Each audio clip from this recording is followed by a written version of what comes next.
Dan Assalamualaikum, salam kripto. Apa khabar tuan-tuan puan-puan? So video hari ini saya nak cerita tentang naratif terbesar untuk Bitcoin pada tahun ini, iaitu BlackRock. Okay, so saya selalu kata Bitcoin kalau nak naik lagi perlukan satu demand yang kukuh dekat spot market, dan demand itu sudah tentu perlu datangnya dari institution yang besar. Kalau tahun lepas dan 2 tahun lepas saya cerita tentang Grayscale Effect.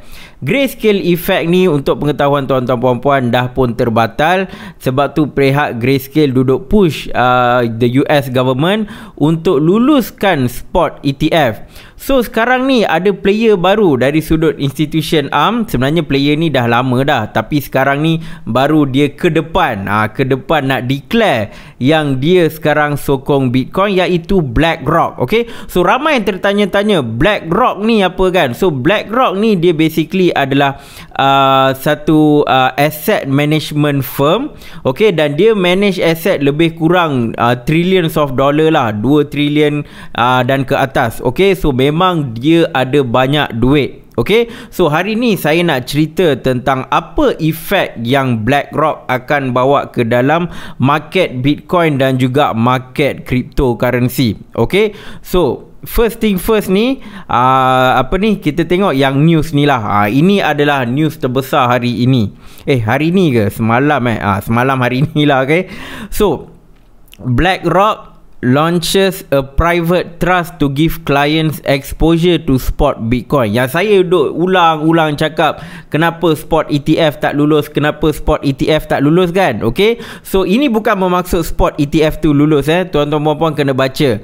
Dia hanya buka private ETF, hanya untuk klien BlackRock. Okey, hanya untuk klien BlackRock. Dalam erti kata lain, apa BlackRock nak bagi tahu adalah, okey, kau kerajaan US, kau nak buat spot ETF, sabar dulu. Biar aku buka dulu ETF supaya klien-klien aku dapat beli Bitcoin pada harga sekarang ni 20k lebih kan. Pada harga sekitar 23, 24k macam tu. Okay, kalau dia buka immediately lah kan. So until that US takkan buka. Until then saya rasa US takkan buka. Sebab apa? Kita rasanya kalau yang jenis yang kaji pasal teori konspirasi dan sebagainya tahu kan, BlackRock ni literally dia mengawal dunia lah. Okay, dia lah yang kawal politician dekat US, dan dia jugalah yang kawal Federal Reserve dan sebagainya, sebab dia ada duit yang besar. Okay, so kalau tuan-tuan puan Google atau tengok YouTube, bolehlah tahu apa BlackRock ni buat. Okay, so BlackRock dia ada power, and ini adalah antara bagi saya signal lah yang dia bagi. Sebab apa? Dia boleh buka ETF dia sendiri, iaitu private ETF. Okay, so dalam erti kata lain, klien-klien dia akan dapat exposure kepada Bitcoin dulu sebelum klien-klien corporate yang lain. So dalam erti kata yang lain, dia nak dia punya klien beli Bitcoin pada harga yang lebih murah. Okay, dia tak nak klien dia beli pada harga 60,000 lebih. Yang beli kat 60,000 ni dia nak ikan bilis yang beli. Inilah signal yang dia nak bagi. So that's why kita kena front run BlackRock sekarang ni. Sebab kita dah nampak signal memang besar, dia dah nak masuk dalam kripto. Okay, so kita tengok ada few things yang saya tengok dalam news ni memang sangat-sangat menarik lah. Okay, so Dulu BlackRock, dia kalau tengok Twitter saya, mungkin ada yang follow Twitter saya ada tweet pasal ni lah. Kalau tahun 2017 dia kata Bitcoin ni adalah untuk money laundering. Lepas tu tahun 2020 kalau tak silap, atau tahun lepas, dia kata mereka nampak blockchain ni ada future. Nah, sekarang tahun 2022 dia dah tak nampak blockchain. Dia terus kata Bitcoin is the future. Okay, so sekarang ni diorang akan masuk dalam market crypto asset lah. And then lagi satu yang menarik adalah point nombor 2 ni. BlackRock on Thursday also highlighted the work of energy non-profit RMI and Energy Web. Okay, so Energy Web token meroket lah sebab statement ni. Okay, for their work to bring greater transparency to sustainable energy usage in Bitcoin mining. We will follow progress around those initiative. Okay, untuk pengetahuan tuan-tuan puan, BlackRock ni dia bawa satu skim yang dipanggil ESG. Okay, so dia kata ESG ni is something yang dia nak introduce dekat corporate semua kononnya untuk bawa sustainability ataupun bawa perubahan untuk climate change, environmental kind of benefit dan sebagainya. Tetapi kalau tuan-tuan perempuan buat your own research, tuan-tuan perempuan akan nampak apa basically ESG is a scam lah. Okay, bukan saya je yang cakap. Ni BlackRock's former sustainable investing chief kata ESG is a dangerous placebo. Okay, so basically ESG is a scam yang BlackRock nak buat untuk mengaburi mata orang. Okay, so kita yang tu topik yang berbeza lah. Okay, tapi apa yang saya nak bagi tahu dekat tuan-tuan perempuan, Elon Musk, kalau tahun lepas kita nampak kan, Elon Musk basically dia drive dia antara orang yang drive bull market tahun lepas lah. Sampai satu tahap tiba-tiba dia tarik handbrake. Dia kata Bitcoin tidak akan menerima Tesla tidak akan menerima pembayaran Bitcoin untuk pembelian kereta atas alasan environmental concern. Okay, so yang duduk push Elon Musk ni sebenarnya BlackRock. BlackRock yang duduk tekan. Dia duduk tekan, Bitcoin semua kau tak boleh nak invest. Ini not good lah. Bitcoin mining ni tak bagus untuk environment. Kalau ikut falsafah ESG, kitab ESG ni, Bitcoin ni sangat-sangat berbahaya untuk environment. Sekarang ni dia buat U-turn. Inilah dia U-turn dia. Dia nampak, okay, kita dah ada Crypto Energy Web and RMI ni kan. Okay, so dia boleh goreng lah. Dia boleh goreng. Okay, so dulu not environment friendly, tapi dah ada Energy Web token. Diorang akan buat lah more energy friendly, sustainable energy. So sekarang ni dia dah menghalalkan Bitcoin mining. So dulu fatwa daripada BlackRock, Bitcoin tak boleh. Bitcoin tidak baik untuk environment. So dia haramkan. Sekarang ni dia dah buat U-turn, dia dah halalkan. So bila dia dah halalkan, benda yang kebanyakan corporate company dia tak nak masuk, sebab diorang corporate company ni yang dekat US, diorang dah pegang falsafah ESG. Okay, so diorang tak faham apa pun ESG. Yang dia tahu BlackRock dah cakap, kita kena ikut. Macam tu. So sekarang ni bila BlackRock dah buat U-turn, company-company pun akan tengok lah, BlackRock pun dah kata boleh, bolehlah kita masuk.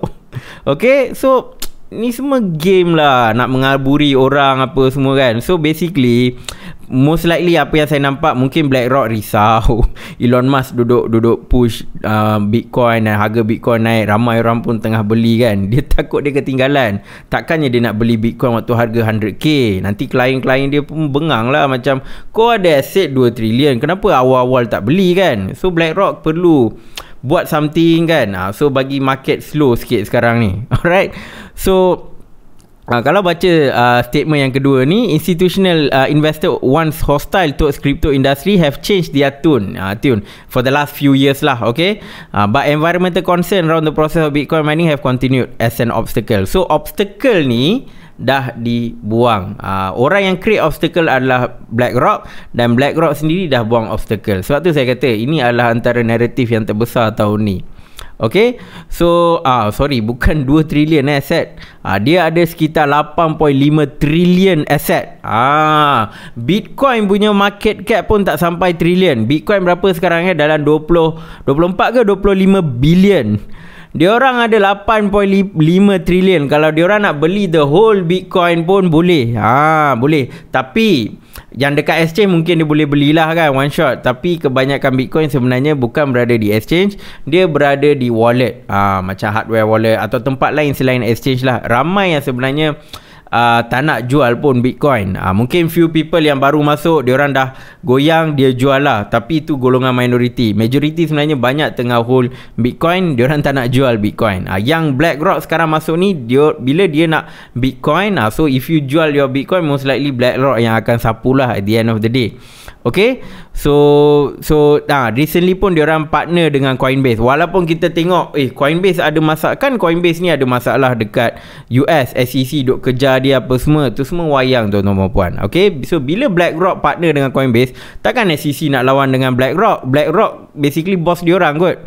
Bos bayangan lah kan. Bos of course diorang kata Presiden US, tapi semua orang tahu di sebalik Presiden US adalah BlackRock. Okay. Okay, so now new institutional investor in the market keen to see SEC approve a spot Bitcoin exchange traded fund. So ini sebenarnya adalah signal untuk spot ETF kemungkinan besar akan diluluskan. Cuma dia dilambatkan. Saya pun duk fikir kenapalah dia pergi luluskan futures ETF dulu. Spot ni asal tak lulus-lulus lagi kan. Sebab memang dari sudut argument point sangat valid untuk spot diluluskan dulu. Rupanya bos besar nak masuk dulu, kenalah tahan dulu kan. So bila BlackRock dah masuk, dah buka, klien-klien dia banyak dah beli pada harga sekitar sekarang ni dengan harga lebih murah, and then dia akan pump lah harga Bitcoin. Yang penting klien dia kena buat untung, so that dia punya contoh 8.5 trilion ni boleh berkembang dengan lebih banyak. Sebab Bitcoin is one of the most profitable asset for the past 10 years. Itu adalah fakta kalau kita tengok pergerakan harga Bitcoin. So inilah game yang dimainkan oleh pihak BlackRock.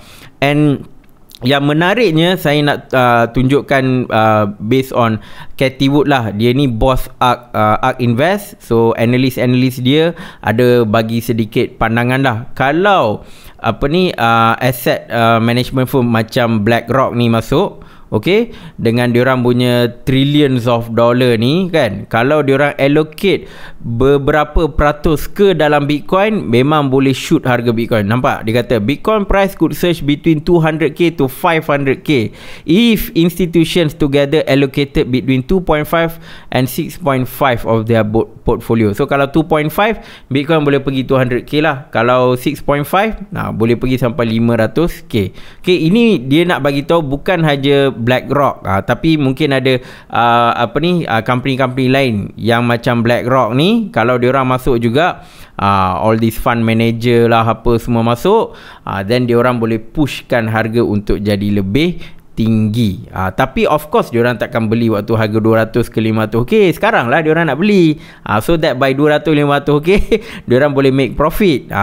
Okay, so BlackRock ni diorang ada investment arm yang dipanggil Aladdin platform lah. Okay, kalau nak access BlackRock punya all this diorang punya movement, kena ada Bloomberg terminal. Benda tu mahal. Okay, so diorang dengan 22 trillion asset ni managed by 55,000 investment professional. So pakar-pakar investment semua kemungkinan besar akan masuk dalam Bitcoin. Okay, so based on simulasi yang ARK Investment buat, inilah dia punya number 2.5%. Kalau 2.5% of this trillion dollar masuk dalam market cap Bitcoin, which is dalam 20 billion lebih, dia boleh shoot harga Bitcoin ke 200k. Kalau 2.5 lah. Even kalau 0.5% pun mungkin boleh pergi balik ke all time high dia yang lepas dalam 69,000 tu. Macam tu. Okay, so itulah dia. Sedikit sebanyak lagi satu lupa nak bagi tahu. So mungkin rasa baru ni BlackRock dah masuk ke? BlackRock dah masuk lama dah tuan-tuan dan puan.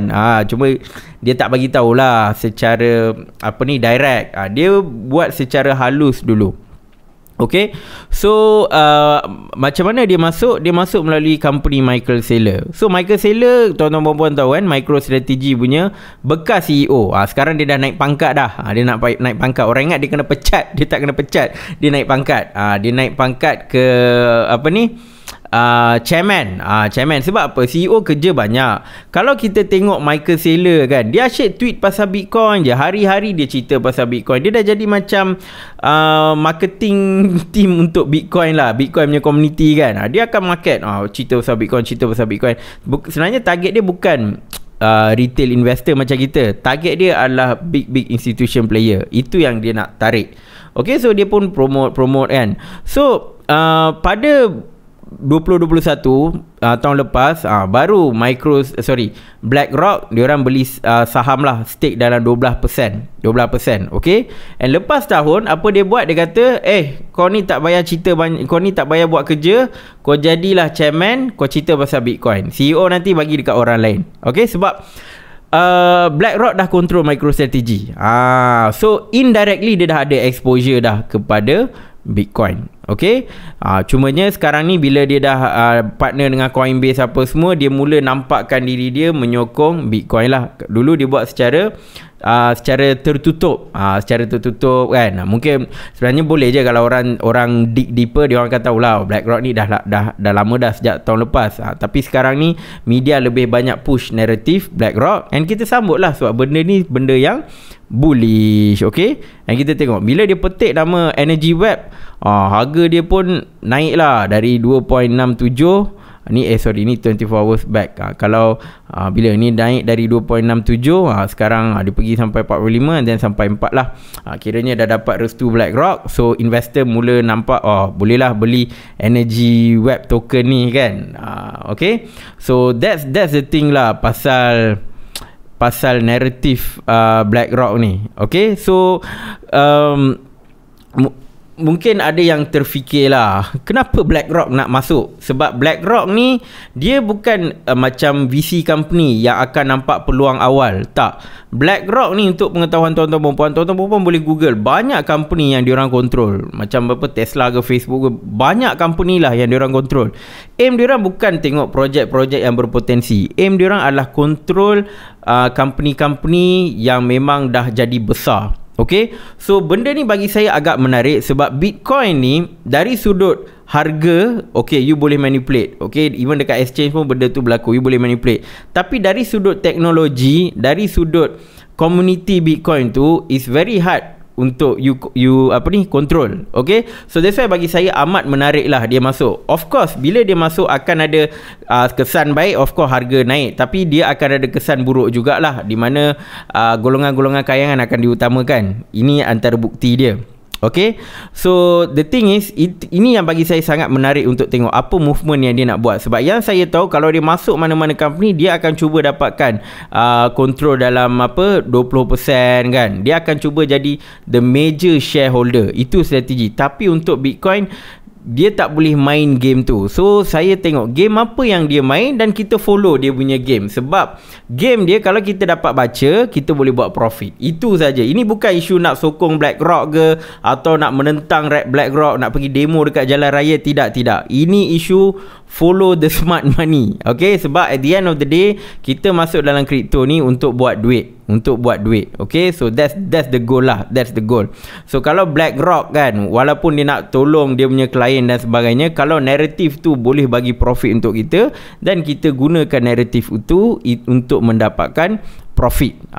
Begitu. Okay, so hopefully tuan-tuan puan-puan faham pasal naratif BlackRock ni, dan saya rasa akan ada banyak benda yang tiba-tiba ramai yang akan buat U-turn. Sebab BlackRock dah bagi restu. Ini consider macam diorang punya Grandmaster kan, dah bagi restu. So kita tengok macam mana, apa game yang akan dimainkan oleh BlackRock. Cumanya game dia selalunya dia akan utamakan golongan-golongan institution investor lah. Okay, so that's the thing. So this time kalau nak masuk dalam kripto hati kena lebih kental, sebab kali ni dah ada Grandmaster dah masuk ke dalam Bitcoin punya market. Dia tak masuk dalam teknologi. In terms of teknologi, memang agak susah dia nak control all these nodes and everything. To the point yang sekarang dia terpaksa give up dan dia terpaksa sokong Bitcoin mining. Okay, dia terpaksa telan dia punya ludah dia. Okay, cumanya yang dia boleh control adalah in terms of price movement dan also market cap lah. Dia boleh naikkan kalau dia nak. So apa yang saya nampak, dia akan buka peluang untuk dia punya klien sapu dulu. Banyak mana Bitcoin korang nak sapu dulu. Nanti bila harga tu dah naik sikit, bila mana time tu orang terkedek-kedek nak datang balik bull run nanti, korang jual. Itulah strategi dia. Okay, so tuan-tuan puan-puan, ini just sharing.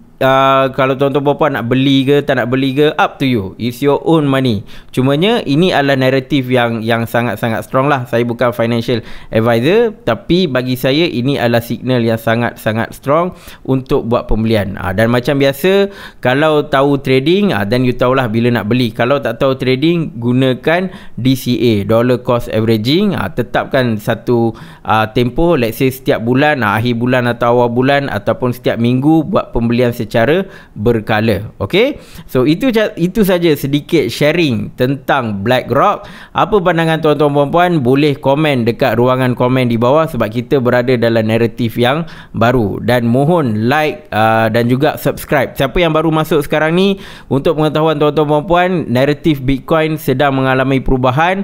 So boleh boleh follow ataupun subscribe YouTube ni untuk mendapatkan pandangan-pandangan tentang situasi yang akan berlaku di market kripto selepas ini. So insyaAllah kita akan jumpa di dalam video akan datang. Assalamualaikum dan salam kripto.